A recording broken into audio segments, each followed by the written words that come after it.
नमस्कार, मैं हूं चंद्रशेखर जोशी और आप देख रहे हैं अंतर्राष्ट्रीय खबरों का सबसे भरोसेमंद कार्यक्रम खबर दुनिया की।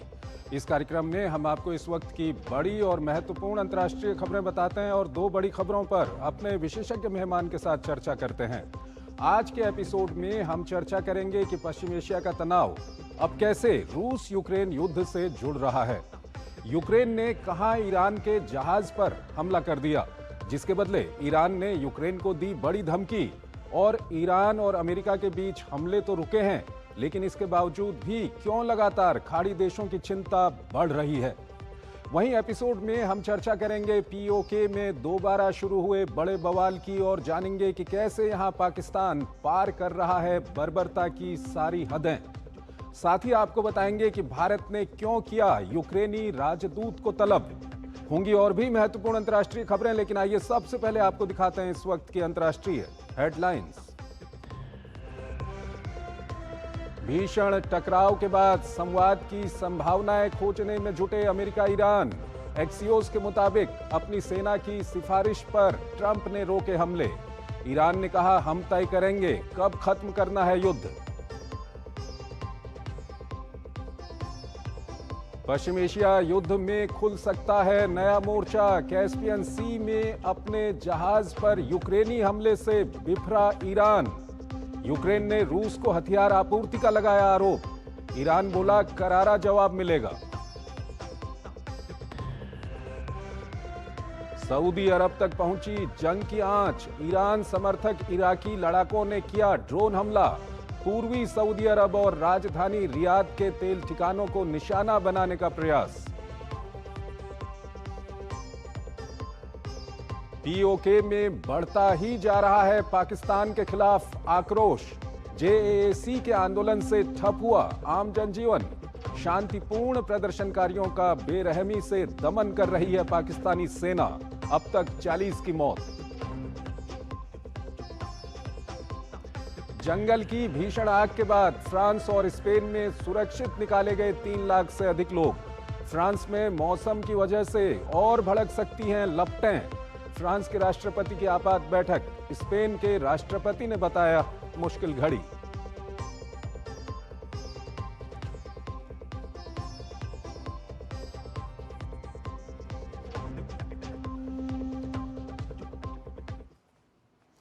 और आइए पहली बड़ी खबर की ओर आपको लिए चलते हैं। अमेरिका और ईरान के बीच हमले भले ही थम गए हों, लेकिन टकराव की आंच अब भी तेज है। ट्रंप के अचानक बदले रुख के पीछे क्या है असली वजह, और क्यों दिखाई जा रही है एआई से बनी हमले की तस्वीरें। कैस्पियन सागर से लेकर हॉर्मुज स्ट्रेट तक नए घटनाक्रमों ने बढ़ा दी है दुनिया की चिंता। क्या कूटनीति कामयाब होगी या पश्चिम एशिया एक और बड़े टकराव की ओर बढ़ रहा है? देखिए हमारी ये खास रिपोर्ट और फिर इस पर अपने विशेषज्ञ मेहमान से हम चर्चा करेंगे। पिछले कई दिनों से अमेरिका और ईरान के बीच हमले जरूर रुके हैं, लेकिन तनाव में कोई कमी होती नहीं दिखाई दे रही है। खबर है कि कूटनीति के दरवाजे फिर से खोले जा रहे हैं, लेकिन बयानों के तीर छोड़कर दबाव बनाने की पूरी कोशिश भी जारी है। हाँ, एक सवाल अब भी बना हुआ है कि ईरान पर सबसे बड़े हमले की चेतावनी देकर राष्ट्रपति ट्रंप आखिर शुक्रवार को अचानक पीछे क्यों हट गए। एक्सियोस की एक रिपोर्ट के मुताबिक सेंटकॉम के कमांडर की हमला रोकने की सिफारिश ने राष्ट्रपति ट्रंप को प्रभावित किया। ब्रैड कूपर का कहना था कि पिछले 2 हफ्तों में जितने हवाई हमले होने थे वे लगभग हो चुके हैं। अब उसी तरह बमबारी जारी रखने से अमेरिका को कोई बड़ा सैन्य फायदा नहीं मिलेगा। राष्ट्रपति ट्रंप ने हमले को भले ही रोक दिया हो, लेकिन अमेरिकी सेना द्वारा ईरान को पहुंचाई गई चोट दुनिया को एआई से बनाई गई तस्वीर के जरिए दिखा रहे हैं। ट्रंप ने अपने सोशल मीडिया प्लेटफॉर्म पर ईरान के सबसे बड़े तेल निर्यात केंद्र खार्ग आइलैंड पर हमले की ये तस्वीर जारी की है। तस्वीर में लड़ाकू विमान ऑयल फैसिलिटी पर बमबारी करते दिख रहे हैं। ट्रंप ने इसके साथ स्ट्राइक ऑन खार्ग लिखा।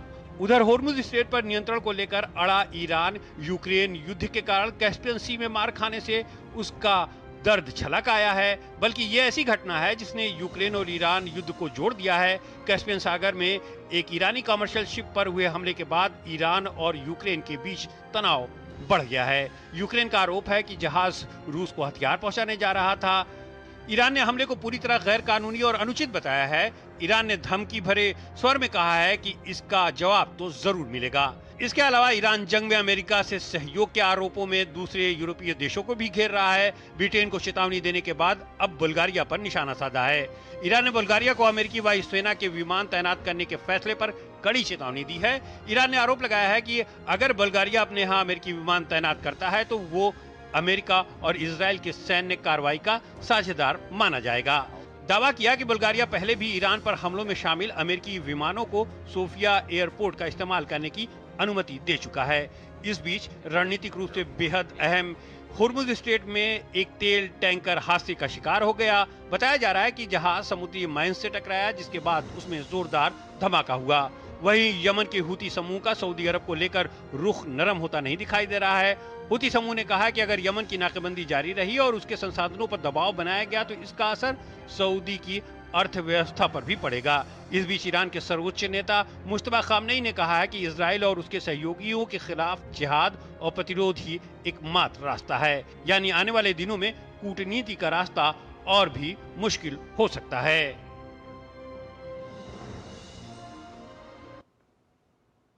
एसआर तायल हमारे साथ जुड़ रहे हैं, फॉर्मर सीनियर डिप्लोमेट हैं, विदेशी मामलों के जानकार हैं, उनसे हम बातचीत करेंगे। तायल साहब, बहुत बहुत स्वागत है आपका हमारे इस कार्यक्रम में।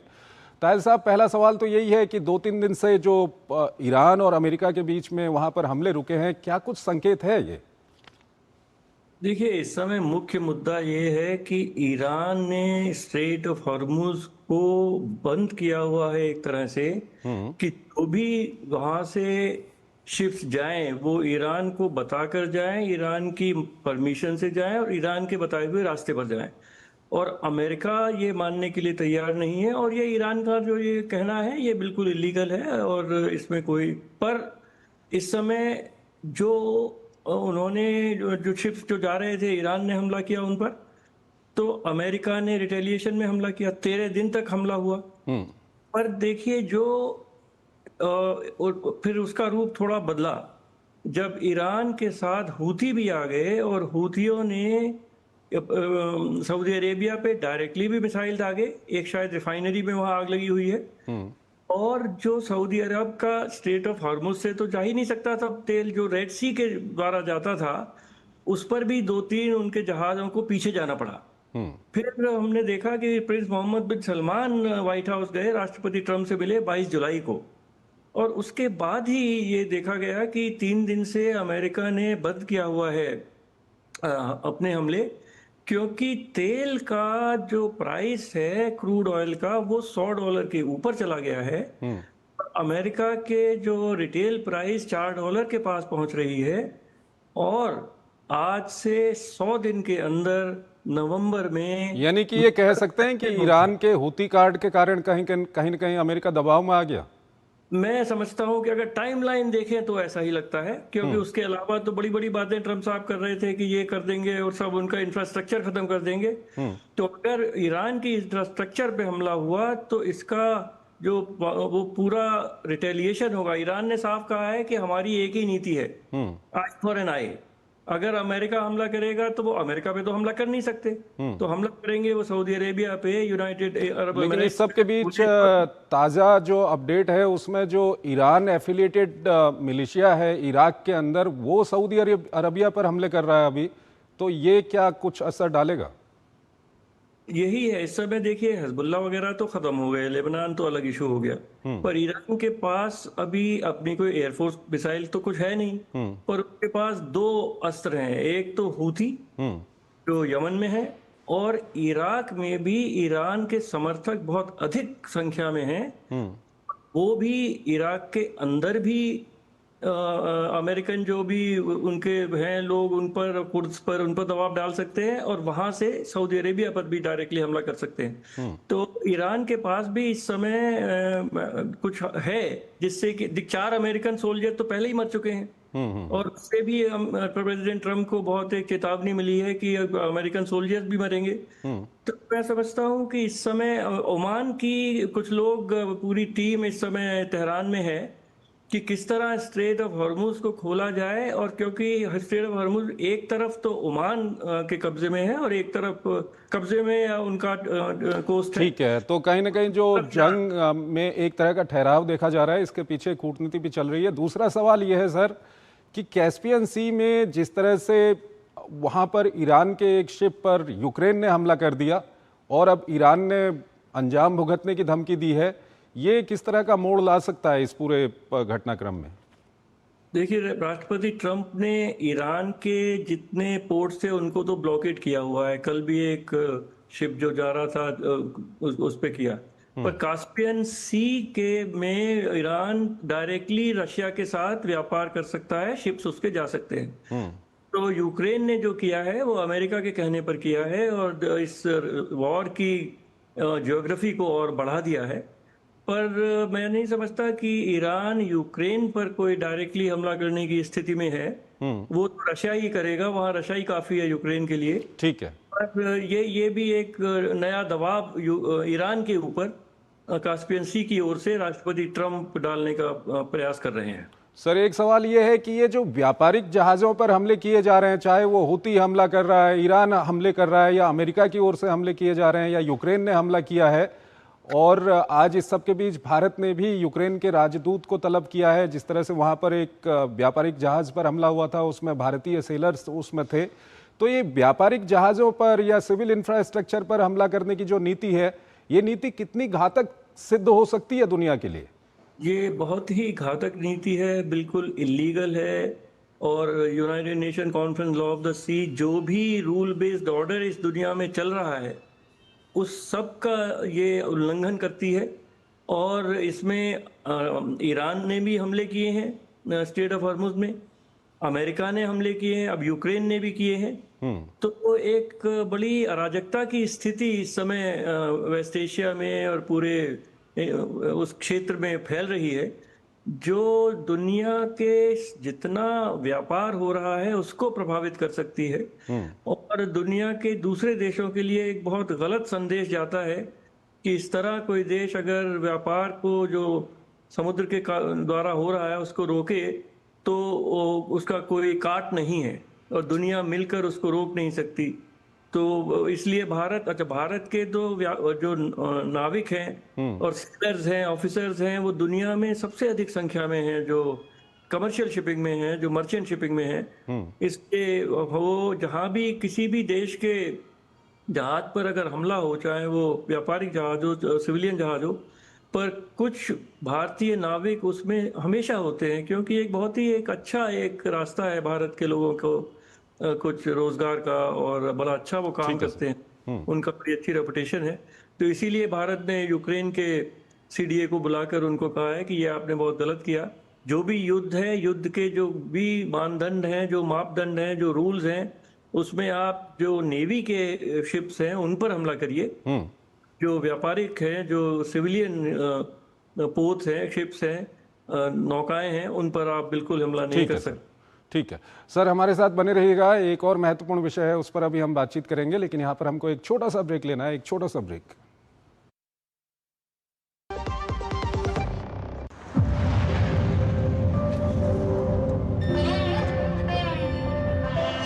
कैश है ना?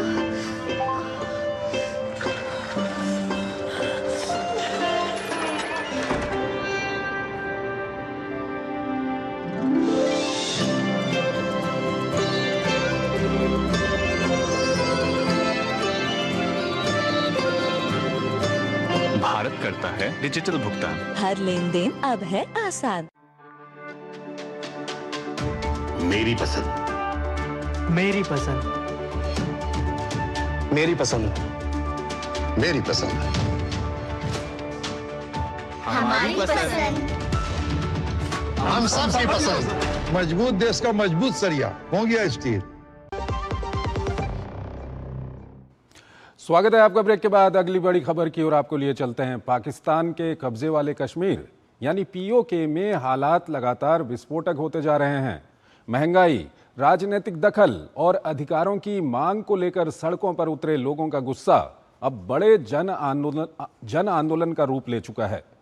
इसी बीच चुनाव के बहिष्कार और लॉन्ग मार्च के ऐलान ने इस्लामाबाद की मुश्किलें और बढ़ा दी हैं। आखिर पीओके में क्यों भड़क रहा है विरोध और पाकिस्तान सरकार पर क्यों उठ रहे हैं गंभीर सवाल?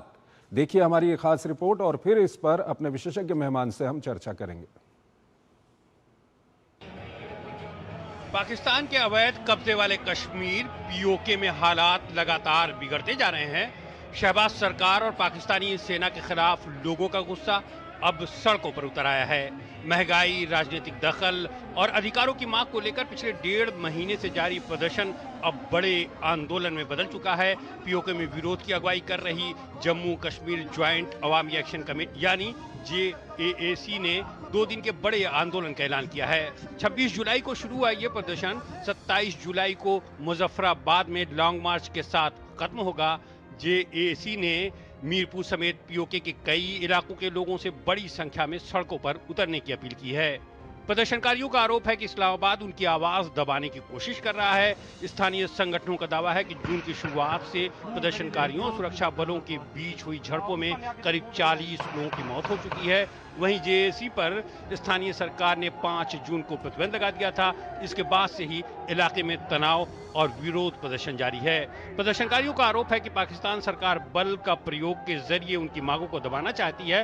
हालांकि प्रदर्शनकारी अपनी मांगों को लेकर पीछे हटने को तैयार नहीं है। शुरुआत में JAAC की मांगें सस्ते आटे और बिजली तक सीमित थीं, लेकिन अब ये मांगें बढ़कर 38 हो गई हैं।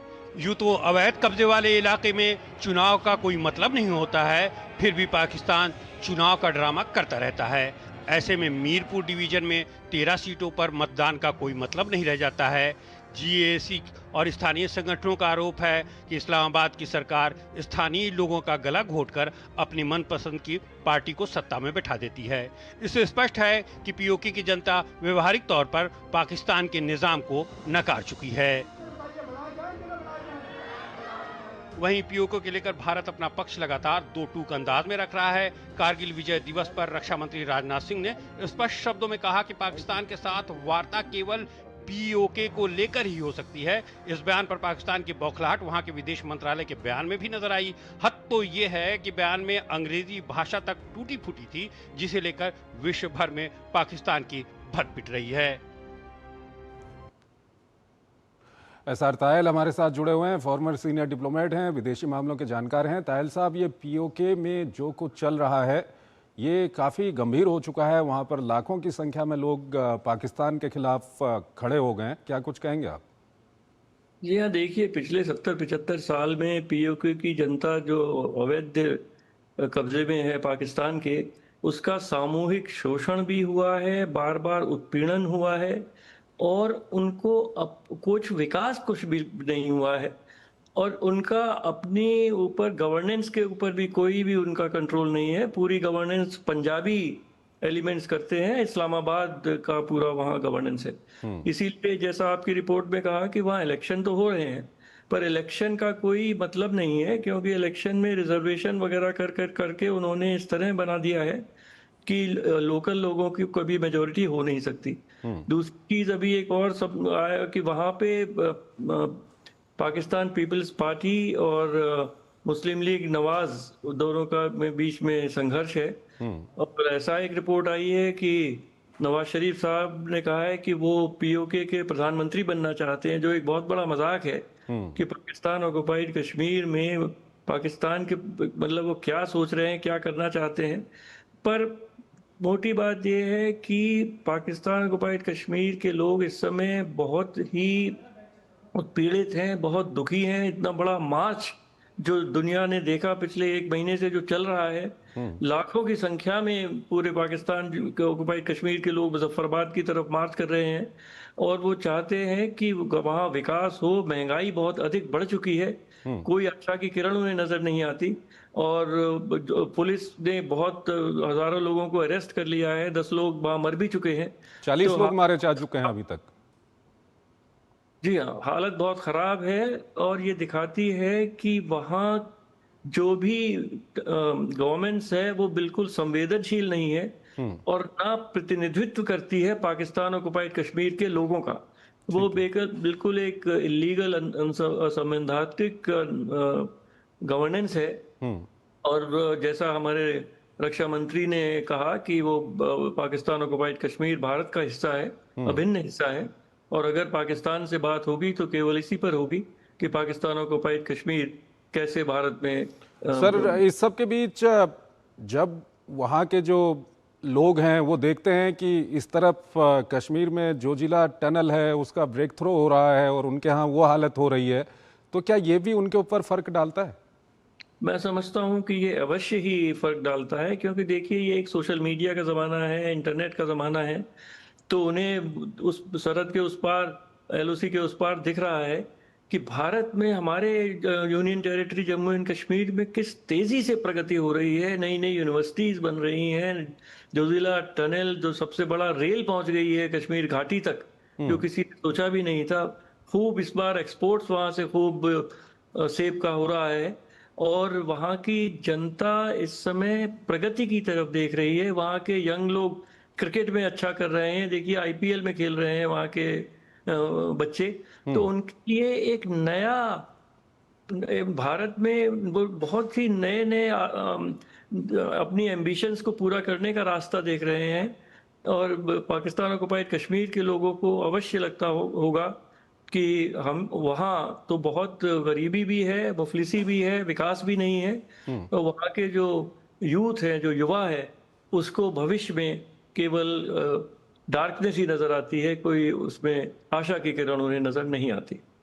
सर, इस सब के बीच सवाल ये भी उठता है कि जो अंतर्राष्ट्रीय मंच हैं या अंतर्राष्ट्रीय जो अंतर्राष्ट्रीय जगत है, उनका ध्यान उतना जा नहीं रहा है इस ओर जो पीओके में हो रहा है, ऐसा क्यों?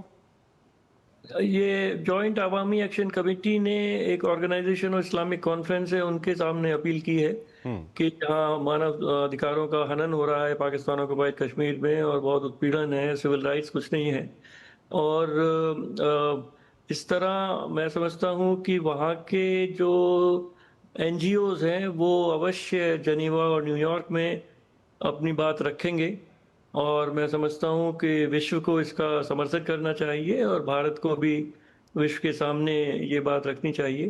पर बात है कि एनजीओज जो हैं, जो पाकिस्तान ऑक्युपाइड कश्मीर के, उनको ये बात आगे लानी चाहिए और दूसरे देशों में, विश्व में अपनी बात को रखना चाहिए। इस सब के बीच सर, जिस तरह से बलूचिस्तान में हम देख रहे हैं वहाँ पर पाकिस्तानी सेना या पाकिस्तानी फोर्सेज जिस तरह से अपने अत्याचार बढ़ा रहे हैं, क्या यहाँ पर भी, क्योंकि अब इस तरह से यहाँ पर लॉन्ग मार्च चल रहा है, लोग सरकार के खिलाफ खड़े हो गए हैं, तो ऐसा कोई खतरा अभी आगे है क्या कि पाकिस्तान अपनी बर्बरता और बढ़ा सकता है यहाँ पर? देखिए, जब जनता में असंतोष बहुत बढ़ जाता है तो सबसे पहले वो लोकतांत्रिक तरीकों से उस अपनी बात को कहने का प्रयत्न करते हैं, जैसे मार्च करेंगे या प्रोटेस्ट करेंगे या धरना देंगे। पर उसके ऊपर अगर अब पुलिस 14,000 पुलिस वहाँ पे पंजाब से गई हुई है, उसमें 40% के पास हथियार हैं, पर अगर वो बलपूर्वक उनको दबाने का प्रयत्न करेंगे तो जनता को अगर ये लगेगा कि अब शांतिपूर्ण तरीके से कोई रास्ता नहीं निकलेगा, तो हो सकता है कि वो भी बंदूक उठा लें। ठीक है सर, बहुत बहुत शुक्रिया आपका। आप हमारे इस कार्यक्रम में जुड़े और दोनों ही महत्वपूर्ण विषयों पर आपने अपना महत्वपूर्ण विश्लेषण हमारे दर्शकों के साथ साझा किया। इसी के साथ अंतर्राष्ट्रीय खबरों के हमारे इस खास कार्यक्रम को हम यहीं पर समाप्त करते हैं, लेकिन जाते जाते आपको छोड़ जाते हैं आज की कुछ और बड़ी और महत्वपूर्ण अंतर्राष्ट्रीय खबरों के साथ। आप इन खबरों को देखिए और हमारी पूरी टीम को इजाज़त दीजिए। नमस्कार।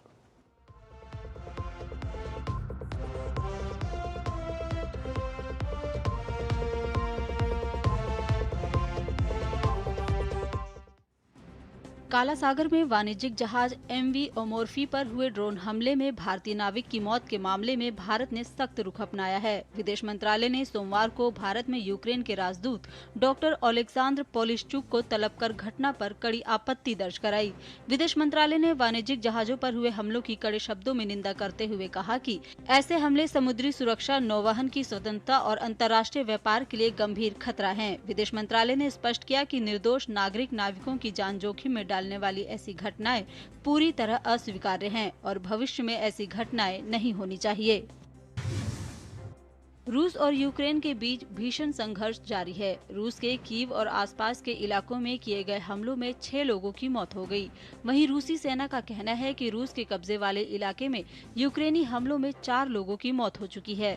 दक्षिणी रूस के शहर रेस्तोव ऑन डॉन और बेलगोरोद में यूक्रेनी हमलों में 2 लोगों की मौत हो गई और 17 लोग घायल हो गए। वहीं यूक्रेन के लिए और समर्थन जुटाने के लिए राष्ट्रपति जेलेंस्की ब्रिटेन के नए पीएम से मुलाकात करने आज लंदन पहुंच रहे हैं। इजरायल जल्द ही गाजा में एक मल्टीनेशनल सिक्योरिटी फोर्स की तैनाती को मंजूरी देगा। ये मंजूरी अमेरिकी राष्ट्रपति डोनाल्ड ट्रंप के उस सीजफायर प्लान के तहत दी जाएगी जो इस इलाके के लिए बनाया गया है। एक इजरायली अधिकारी ने प्रधानमंत्री बेंजामिन नेतन्याहू के वॉशिंगटन दौरे से एक दिन पहले ये जानकारी दी है। उन्होंने बताया कि रविवार को नेतन्याहू की सिक्योरिटी कैबिनेट ने उस कानूनी फ्रेमवर्क को मंजूरी दे दी है जिससे इस फोर्स का गाजा में प्रवेश संभव हो सकेगा। नेतन्याहू सोमवार को वॉशिंगटन के लिए रवाना होंगे और मंगलवार को ट्रंप से उनकी मुलाकात होने की उम्मीद है।